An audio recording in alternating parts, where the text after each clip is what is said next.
much for having me. Good afternoon. Let me begin by saying what a pleasure it is to be here today. My comments are about the challenges China poses to the United States. In contrast to Mario's comments, the good news is that I don't think we are on the verge of a general war in the Pacific with China. The bad news here is that it may be more because we are going to concede the region as opposed to having a secure situation in looking into the future. Let me begin by suggesting that there are two very different Chinas at work. One China is the China of the burgeoning economy, the China that the IMF says is likely to have 9% economic growth in the coming year. Forests of construction cranes dotting skylines. A China that Forbes tracking suggests has gone from 20 billionaires in 2008 to 64 billionaires in 2009 to 115 billionaires in 2010, the second most billionaires in any single country. You can just imagine Mao Zedong whirling in his grave at statistics like that.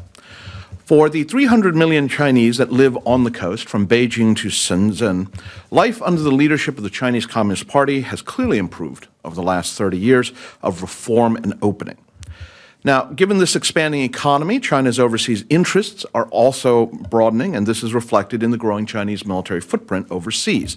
Members of the People's Liberation Army, or PLA, have joined UN peacekeeping operations since 1989, and China is now the largest single contributor to UN peacekeeping forces of the PERM 5 in the UN. The Chinese Navy has now rotated its contingent of anti-piracy ships off of Somalia for the 9th time, marking the most extended and sustained out-of-area deployment for the Chinese Navy ever. And most recently, with the events in Libya, a Chinese warship, for the first time in history, deployed operationally into the Mediterranean. Chinese destroyer basically was providing air defense cover for the evacuation of Chinese citizens. There is, however, another China. This is the China of the billion or so who live farther inland. From these inland provinces and the countryside in general, some 200 to 300 million migrant laborers go to the cities looking for work. That is a population the size of the entire United States. For these Chinese who work on construction sites as maids, as salespeople, in brothels, as delivery people, both legal and illegal, what they see is a constantly widening gap between the shiny skyscrapers that are being built and their rural homes.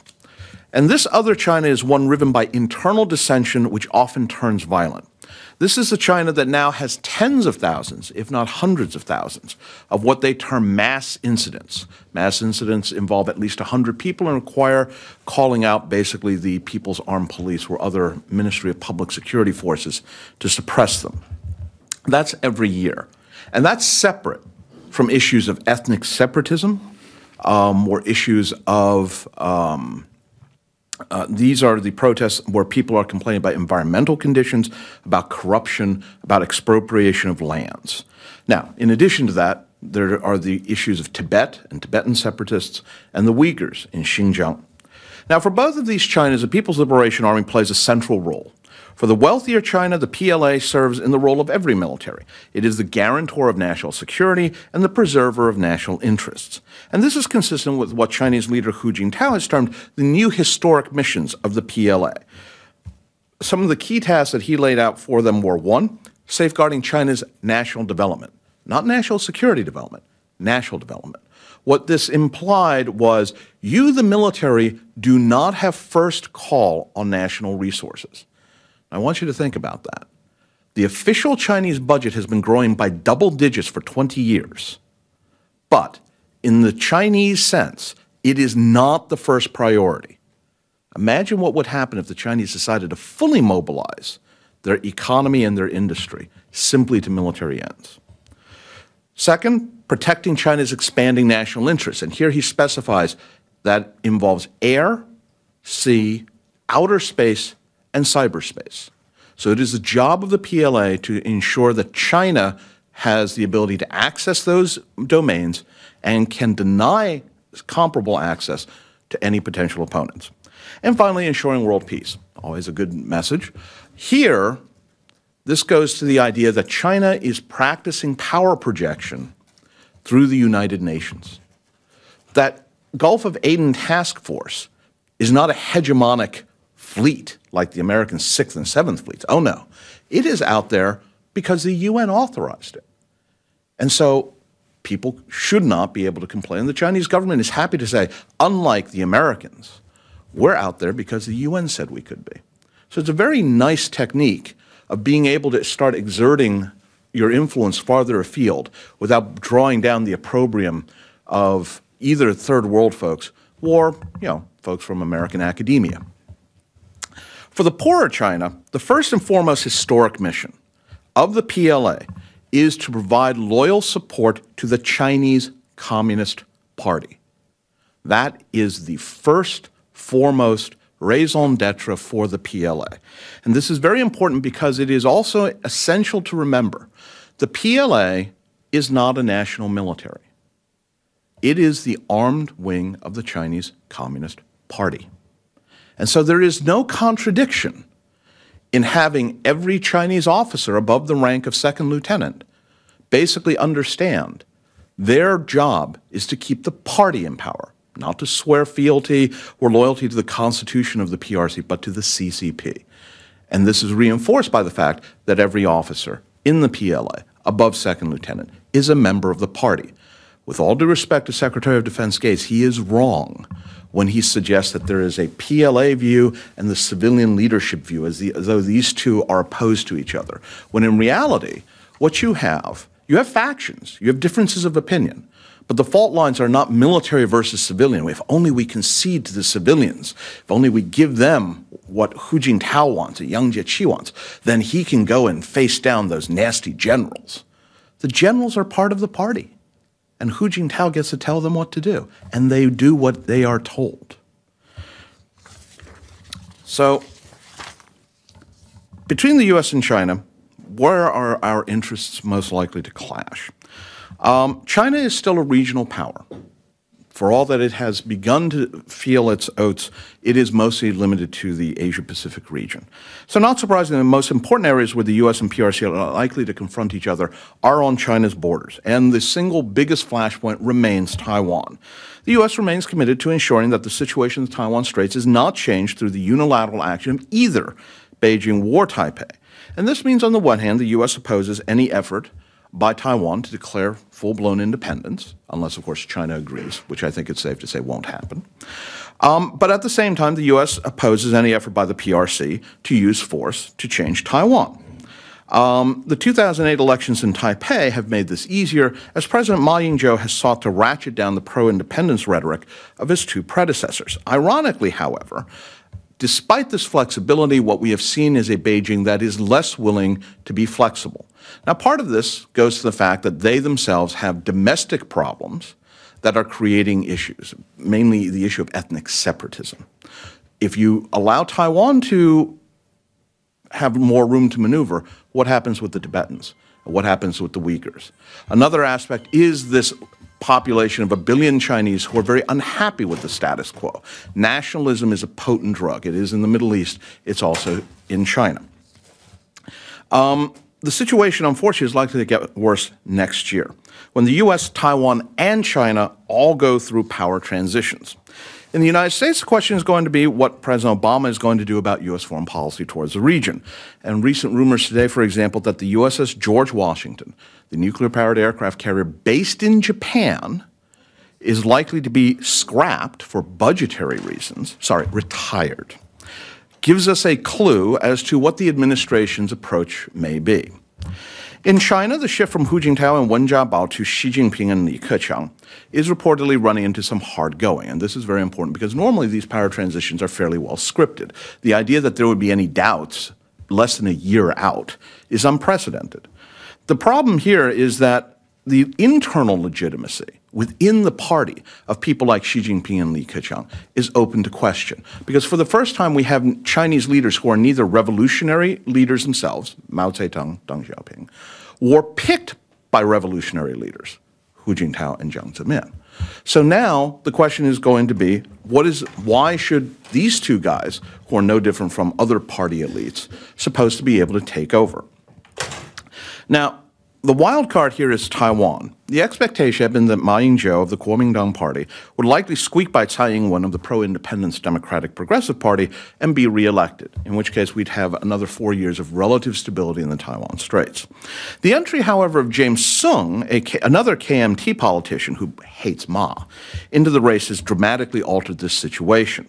Like H. Ross Perot in 1992, Soong has almost no chance, like 0.something percentage chances of winning himself, but he is likely to siphon off somewhere around 4% or so of KMT votes, enough to throw the election to the DPP. Beijing is only now coming to terms with this possibility and is extremely unhappy about it, and the Obama administration's leak to the Financial Times undercutting Tsai is only going to exacerbate this situation, because Tsai basically looks at this and sees no reason to give the U.S. any concession at all, since the unnamed senior administration officials were happily undercutting her and didn't even have the courtesy to leak to an American press source, but instead went to the Financial Times.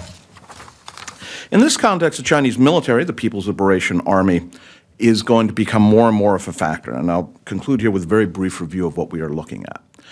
In the air, we have seen a PLA Air Force that has modernized much faster than Secretary of Defense Gates or others had projected. The Secretary had confidently said that China would not have fifth-generation fighters until 2020 or so. I guess it was some great mirage that flew off over his head, or just about over his head, when he went to visit China. This is in addition to the variety of fighters that China has been importing from Russia, but has also been manufacturing itself. At sea, the Chinese Navy has been deploying a large number of diesel-electric submarines, many of which are very quiet, and in addition has been fielding what are termed air-independent propulsion submarines, which basically use other technologies to also maintain both a quiet and stealthy set of characteristics. China has also been expanding its range of cruise missiles, both anti-ship and land attack. China's nuclear forces are sort of the exception. They have been only very slowly modernizing. But that is likely to be a matter of choice as opposed to inability to do more. Of course, China most recently has deployed the former Ukrainian, former Russian aircraft carrier for initial sea trials. Again, a striking contrast to what was described by DoD as, well, do we really need so many aircraft carriers? Nobody else seems to have more than one. Where all of this comes down, these are the visible aspects. They're actually the less important ones. The most important part about the PLA and its modernization is the fact that this is not your father's PLA. This is not a military that is going to win by expecting you to run out of bullets before they run out of bodies. Instead, in the wake of the U.S. successes in Operation Desert Shield and Desert Storm, the PLA has constantly been analyzing U.S. wars. U.S. wars, not just other people's wars, but how has the Americans, the gold standard, been operating? And Jiang Zemin in 1995 laid out what was termed the two transformations, which has been guiding PLA modernization ever since. The two transformations are, one, to shift from an emphasis on quantity to an emphasis on quality, and specifically from an emphasis on human quantity to S&T, to emphasize the acquisition of advanced capabilities.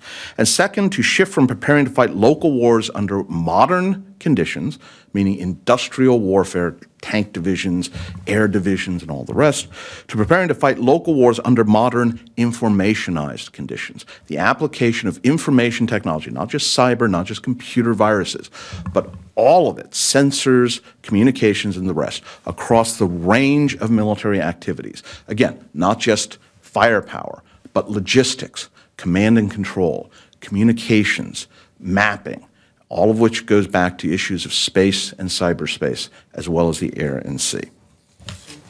Let me conclude there with that and open myself up to questions. Yes, sir, in the back. Oh, I'm sorry. Just one quick question, if I may, just to clarify a point here. You seem to be saying rather directly that the party is in control.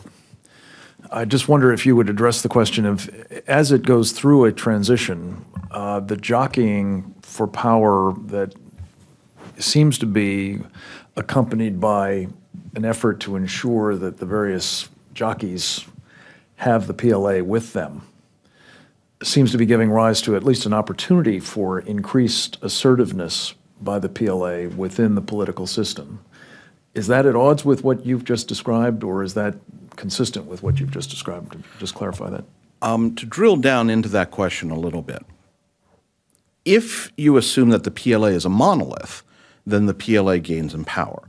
But the reality is that the PLA, like the Chinese Communist Party in general, has its own factions. Senior officers are the beneficiaries of promotions given by previous leaders, Hu Jintao and Jiang Zemin most recently. They are themselves going to be affiliated through their own track records, their own histories, where they've been posted before, to various other parts of the leadership. So yes, the PLA will gain in some respects, but the PLA, which parts of the PLA? And again, it won't necessarily be by service, for example. Most likely it will be by issues of personality and linkages. So the PLA, every piece of the various factions will want some part of the PLA support. So there will be jockeying among them. But I think that it's too often we seem to assume that the PLA speaks as a single voice or a single entity.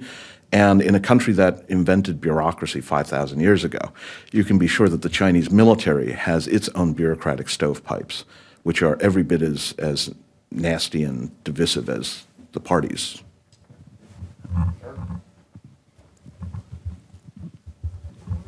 Comment on China and their work in space and where you think they are going in terms of their goals and objectives. Where is this going? What are their goals and objectives militarily? What are they trying to accomplish with what they're doing?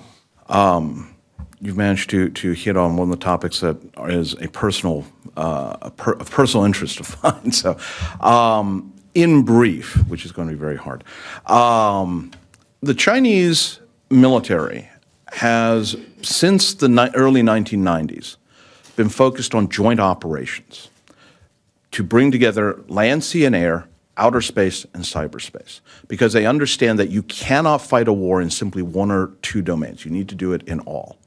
In order to do that, you need to be able, more than anything else, to control the flow of information, the acquisition of information, the transmission of information, the exploitation of information, partly because that's what we have been doing. And our Achilles heel is space, because it all goes through space, whether it is the timing of your frequency hopping radios or the navigation of a lot of our precision munitions or the ability to get logistics units to the units that need the supplies in the middle of trackless desert. That all goes back to space. So the Chinese objective is twofold: to be able to establish space dominance or space superiority, it depends on how you want to translate it, but the Chinese term is one and the same, so that they can exploit space at times and places of their choosing and to deny it to an opponent. Now, when they talk about space, it's a very holistic view. So you're not just talking about satellites. You're talking about the full range of things: ground stations, tracking telemetry and control centers, launch sites, mission control sites, and all of the data links that tie those satellites back to Earth, both controlling the satellite itself as well as transmitting the information that they gather, back to Earth. So that means that you are looking at a range of capabilities that the Chinese are interested in developing: hard kill and soft kill against systems in space. We saw the anti-satellite test of 2007. We saw what the Chinese termed a missile defense test last year that was exo-atmospheric and could just as easily be an anti-satellite test. But we also have soft kill, jamming, dazzling, both reversible and irreversible. You also have attacks against ground stations, And the Chinese have written about the possibility of going after launch sites and TT&C facilities, many of which are on our soil, but some of which are also on Allied soil. And finally, of course, you have cyber. You have the idea of jamming, of not just jamming as in radio barrage, but things like getting into the software and everything from, imagine if you turn the satellite away at the key moment, to introducing glitches into your control software or simply into your data. So that full range of capabilities is part of what we would term counterspace, but they subsume under space control. Great question. Mario? I just have a quick question about, I'm really interested in doctrine, and I'll ask you after your remarks, after the lunch, to point me in the direction of important non-official sources of Chinese military doctrine.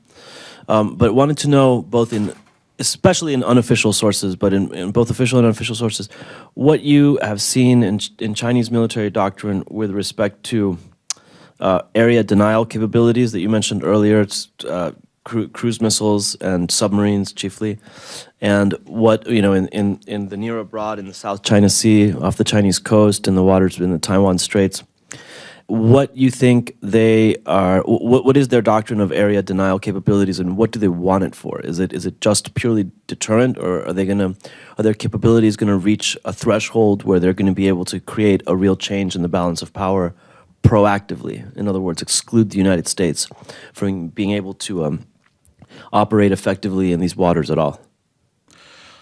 I'm not quite sure what you mean by official versus unofficial. The Chinese publish an enormous amount of material. It is important to gauge what you read for authoritativeness. Within material that we would consider authoritative, and you and I'd be happy to talk to folks about methodology here, but I really don't want to put anybody to sleep after a nice lunch like that. But there are ways of basically vetting Chinese materials, because they themselves need to know, what am I supposed to read? When you walk into a Chinese military bookstore and there are literally 50 shelves, 60 shelves of material, which ones do I read and which ones aren't worth reading? Within the material that we would consider authoritative, nobody uses the term anti-access or area denial. That's an American term. It's like the first island chain. That's a term we have imposed on their thinking.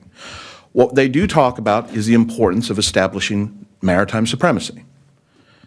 And they also talk about things like the 3 attacks and the 3 defends. It's new 3 attacks and 3 defends. And what are you attacking? Aircraft carriers is one of the key things you're attacking. What do you defend against? Enemy reconnaissance capabilities and electronic warfare.